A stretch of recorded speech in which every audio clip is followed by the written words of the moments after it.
The news broke like thunder on a quiet summer night. U.S. airstrike destroys Iranian military base. 30 dead. It was June 18, 2025. The image of black smoke rising over a scorched Iranian city flooded every screen in America. Children screaming, men clutching bloodied uniforms, a mother kneeling in ash, crying, clutching her son's boot. The world froze. President Donald Trump, who had returned to office after the 2024 election, gave no warning, no Congress vote, no televised briefing, just a tweet. America will never be threatened again. Hours later, Senator Bernie Sanders stood at a press podium on Capitol Hill. His voice trembled, not from fear, but fury. "This man," he shouted, "has just bypassed every safeguard, every shred of decency, and risked World War III without consulting this nation's elected representatives. We must impeach him. Now." America was split in two. Some cheered. Others watched with heavy hearts, remembering Iraq, Afghanistan, Libya. But while Bernie fumed, across the world in Ouagadougou, President Ibrahim Traoré watched the broadcast silently, arms folded, eyes heavy. He whispered just 4 words in French. "L'Amérique va se briser." America will break. And he was right. But no one was ready for what would happen next. By midnight, Washington was on fire. Politically, emotionally. The War Powers Act was trending on every app. Protesters gathered outside the Capitol with signs that read, "No blood without consent and not again." Iran called the strike an act of war. Russia condemned it. China threatened sanctions. And millions of Americans just wept. Then came the unexpected. A joint emergency session of Congress, called for live broadcast. President Trump was coming, not to apologize, not to explain, but to respond, to Bernie, to the world. The chamber was packed. House, Senate, press, diplomats. Even Ibrahim Traoré was watching from his embassy suite in D.C., his military uniform crisp, his face unreadable. Bernie stood near the speaker's podium, his speech in hand, fire in his eyes. The room buzzed like a hive. Then, suddenly, Trump walked in. He didn't look angry, or nervous, or even proud. He looked calm, calmer than anyone had ever seen him. He took the mic, adjusted it slowly, looked Bernie dead in the eye, and then, before anyone could blink, he dropped a sentence so devastating, so loaded, the entire room gasped. That was it. "Do you want me to tell them about Kabul, Bernie?" Trump's voice was low, controlled, almost gentle. But his words, a nuclear blast. The silence in the room was painful. Bernie froze. His hand trembled. His lips parted, but nothing came out. "What happened in Kabul, Bernie?" Trump continued, turning to the crowd. "You remember, don't you? 10 years ago, when classified aid documents went missing, when a drone strike hit a civilian school because the coordinates were revised?" He took a breath. "Tell them how your signature ended up on the revised briefing. Or should I?" The speaker banged his gavel. "Mr. President, that's classified." But it was too late. The room was already spiraling. Senators whispering, phones vibrating, cameras zooming in on Bernie's pale face. On TikTok, the moment hit like lightning.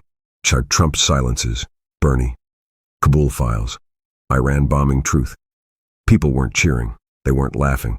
They were shocked, confused, betrayed. Had Bernie known? Had he hidden something? At the embassy, Traoré stood, turned off the screen, and whispered, "It's starting." Bernie staggered out of the chamber like a man struck by lightning. He didn't speak, didn't shake hands, just walked down the long marble corridor, past flashing cameras and stunned aides. Inside his private office, the walls seemed to close in. His chief of staff, Lena Monroe, rushed in. "Sir," she whispered. What was he talking about? Bernie sat, slowly. The old leather chair creaked under his weight. He didn't answer right away. He just looked at her with eyes that had aged 20 years in 20 minutes. "There was a briefing," he said at last. 10 years ago, Afghanistan, a remote outpost. I raised concerns, but the final version didn't come from me. I signed under pressure. "Why didn't you ever—" "Because kids died, Lena," he shouted, "and I didn't know until it was too late." She backed away, startled. Outside, the world was exploding. News anchors scrambled to confirm details. Analysts began digging. And across the ocean, an Iranian child watched a TikTok of Bernie's silence and asked his mother, "Is that the man who let them bomb us?" The mother said nothing. She just wept. Meanwhile, a name began circulating across social media platforms. Lieutenant Mark Dunley, former drone operator, dishonorably discharged in 2016, vanished since 2017.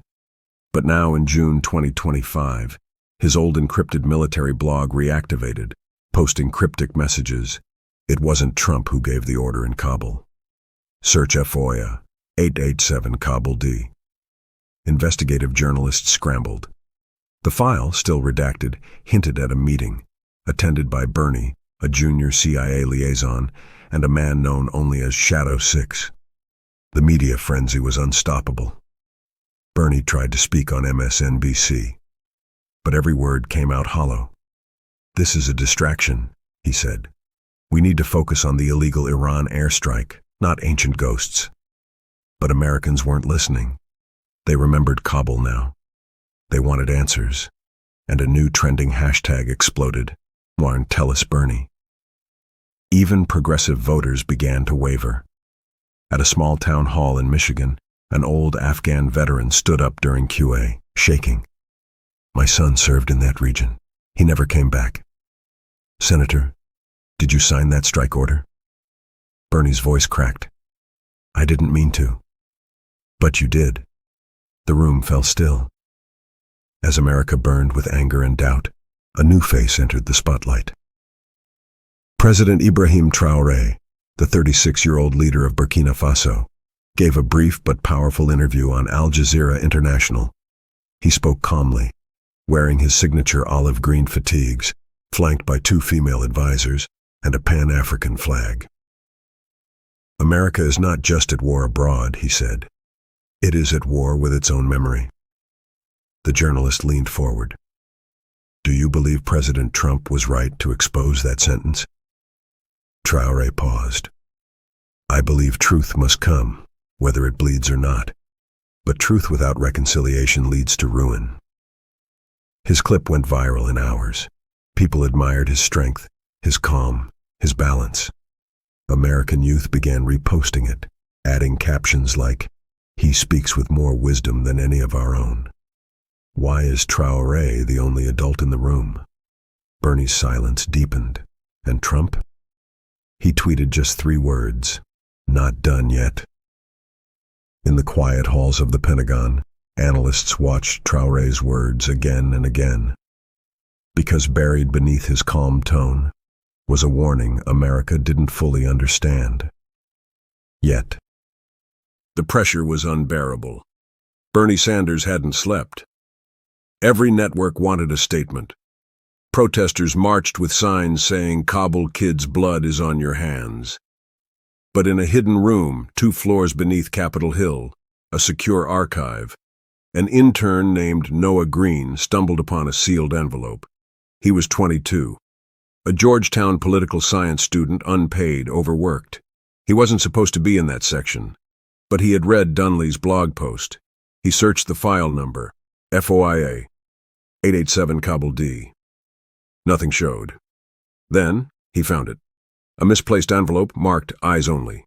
Inside, a map of Kabul's eastern province.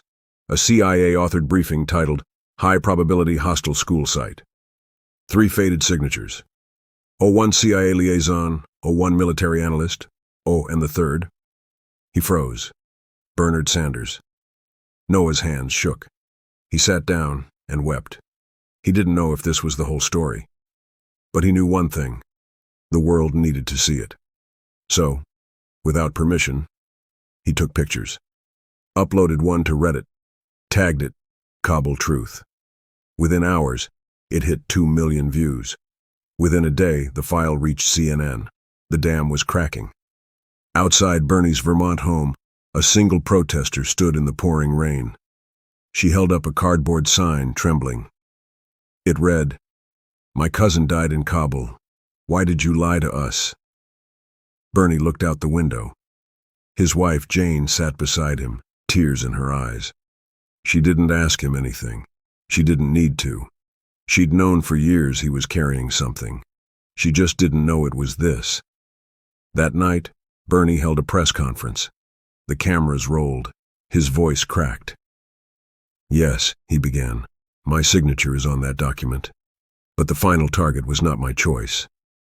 I was told it was a terrorist training camp. I raised objections. I was overruled." His lips trembled. "I live with that decision every day. I buried it because I couldn't live with myself." A reporter shouted, "Then why demand Trump's impeachment? Why accuse him of exactly what you did?" Bernie looked into the lens. "I thought I was protecting peace, but I see now I was protecting myself." The room fell silent. Even Trump didn't tweet. But across the world, a boy in Iran whispered, "He remembers us now."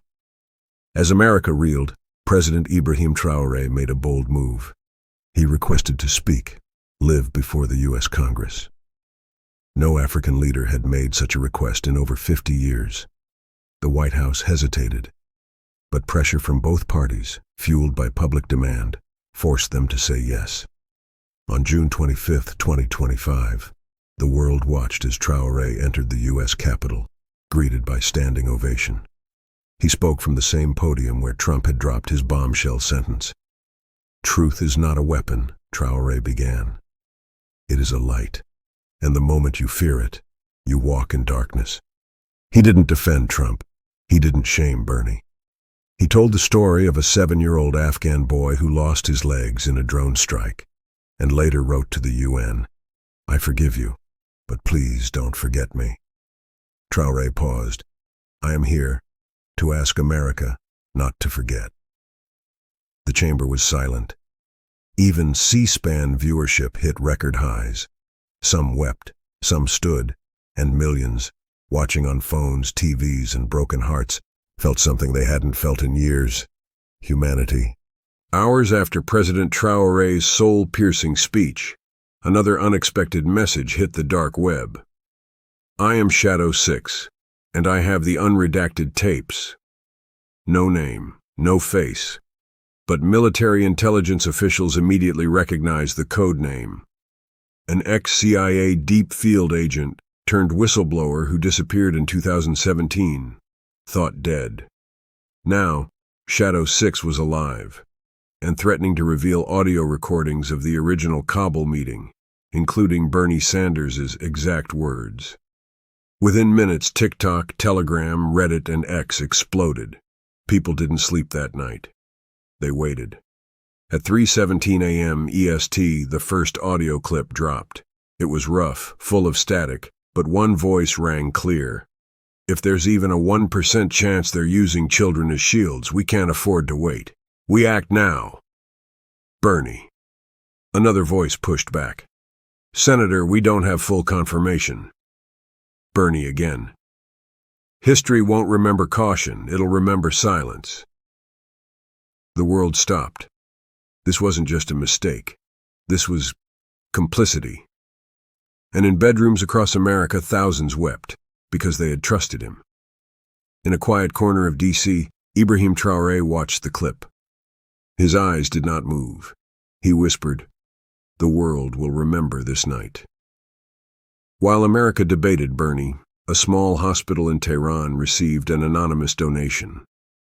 Enough to fund reconstructive surgery for 23 child survivors of the U.S. airstrike. No press, no reporters. Just a handwritten note taped to the envelope. "For those forgotten, let them know someone still cares." Signed, a mother who lost too much. One of those children was Reza Amari, age 10. He'd lost both his legs in the June bombing. He hadn't spoken since. But that night, as a kind nurse read him Traoré's congressional speech aloud, he lifted a shaky hand, pointed to the TV, and softly said, "That man didn't forget me." The nurse broke down in tears. Across Iran, civilians, once filled with rage, began posting videos tagged, "Forgive, but remember, children, of the strike." Karn Traoré remembers some Americans, too, began to soften, not toward the politicians, but toward the innocent lives lost in their name. In Vermont, Bernie watched a video of Reza smiling weakly. He turned off the screen and sobbed into his hands. 2 days later, Bernie stood before the world again. No suit, no flags, just a gray sweater and a single microphone. Behind him, a black screen displaying the faces of 23 injured Iranian children. His voice shook from the first word. "I failed you." He didn't try to justify, didn't hide behind advisors, didn't point fingers. "I allowed fear to guide my judgment. I thought I was protecting lives, but I endangered more than I'll ever know. I own that, and I will carry their names with me for the rest of my life." Then he did the unthinkable.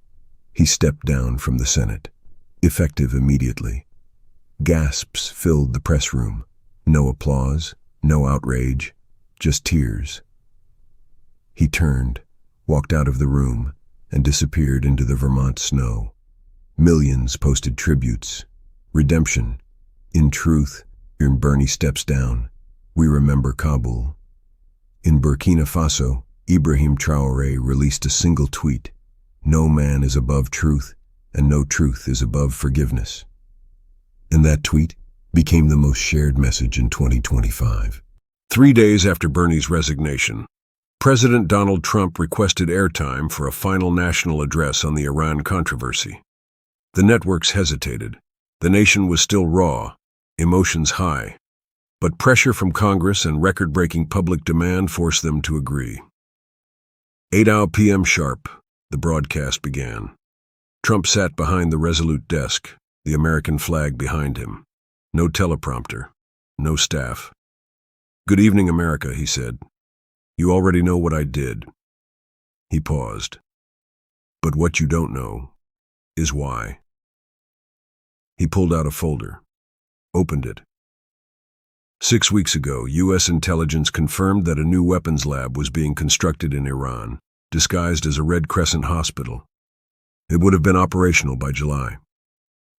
He revealed intercepted satellite photos, voice transcripts.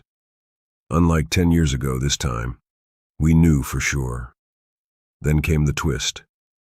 I ordered the strike, yes, but the final call was made after consulting Ibrahim Traoré.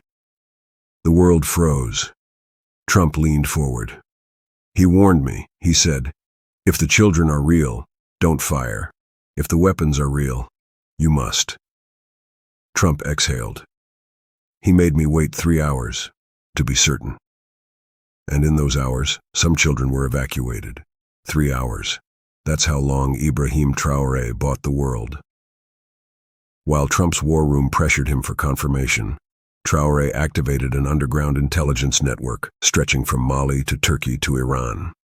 His people, not CIA, not NATO, found the compound. Confirmed weapons were indeed being stockpiled under children's hospital beds. A deception.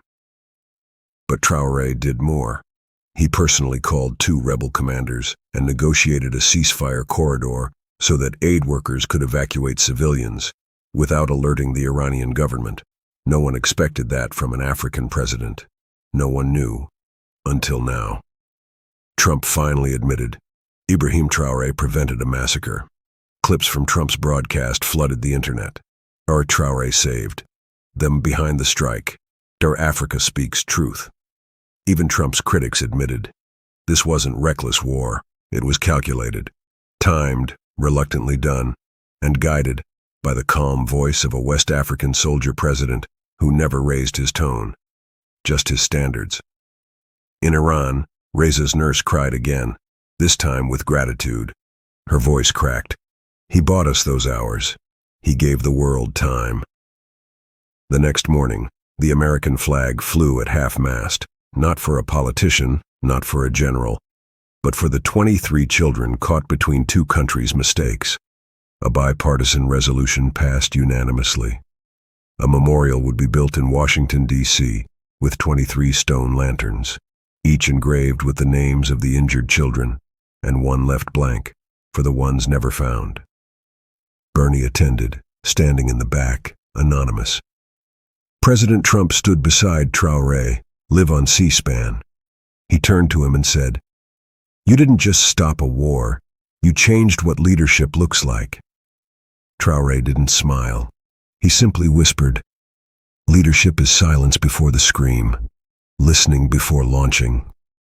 And the whole nation cried, Democrats, Republicans, liberals, conservatives, children, veterans, all of them united, for the first time in decades, by truth, pain, and an African man who had no stake in their politics, but every stake in humanity. Later that night, Reza took his first steps on new prosthetic legs, donated anonymously. The camera caught him smiling. He waved, and the world wept. 10 days after the memorial was unveiled, a small envelope arrived at the U.S. Embassy in Burkina Faso. No return address, no stamps, just a child's handwriting on the front. To President Ibrahim Traoré, from Reza. Inside was a drawing, crayons, crooked lines, faded colors.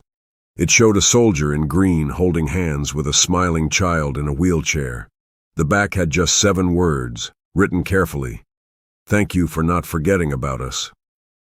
Traoré sat alone in his office. He didn't speak, didn't move.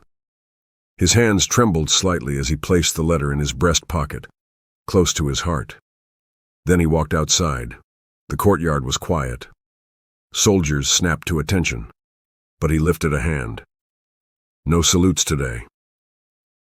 He stood beneath the Burkinabe flag, closed his eyes, and silently whispered Reza's name. He never needed applause, just to know that a child halfway across the world felt seen. That was enough. That letter would never be framed, never publicized. It would stay close, on his chest, a reminder that leadership is not power, it is protection.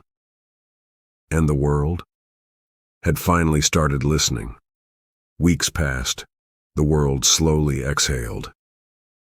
Bernie Sanders moved to a quiet home in Maine. Donald Trump, still polarizing, announced he would not seek re-election. And Traoré? He was invited to the United Nations to give the closing remarks at the Global Peace Forum in New York City. Before his speech, something unexpected happened. Bernie requested a private meeting. They sat in a quiet room, no cameras, no suits. "I need to say something," Bernie said.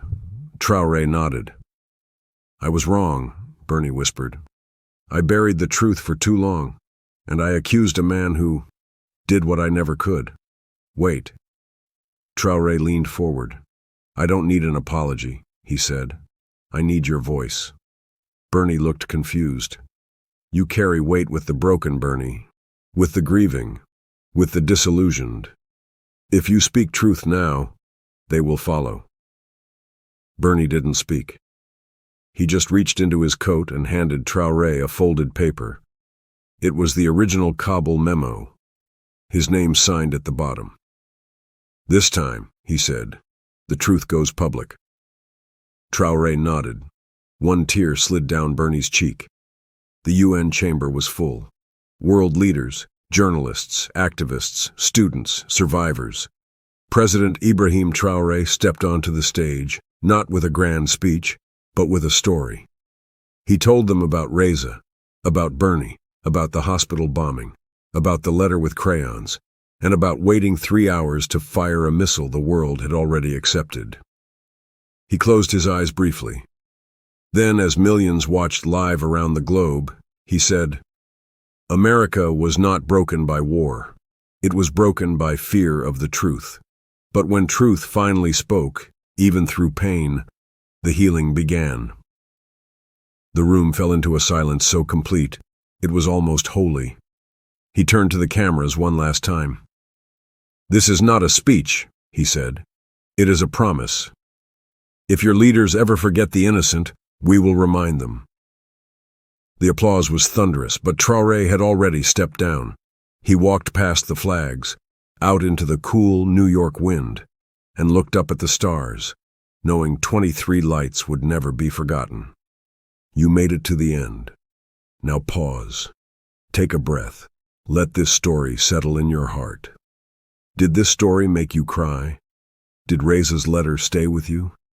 Did Traoré's silence speak louder than any speech? Please like this video if your soul was touched. Subscribe to this channel. We tell real stories that move the world. Comment. We remember to honor the children, the truth, and the tears we've all shared tonight. And share this video with someone who needs to believe in leadership again. This wasn't fiction. This was a mirror. And now, it's yours. Until the next story, stay human.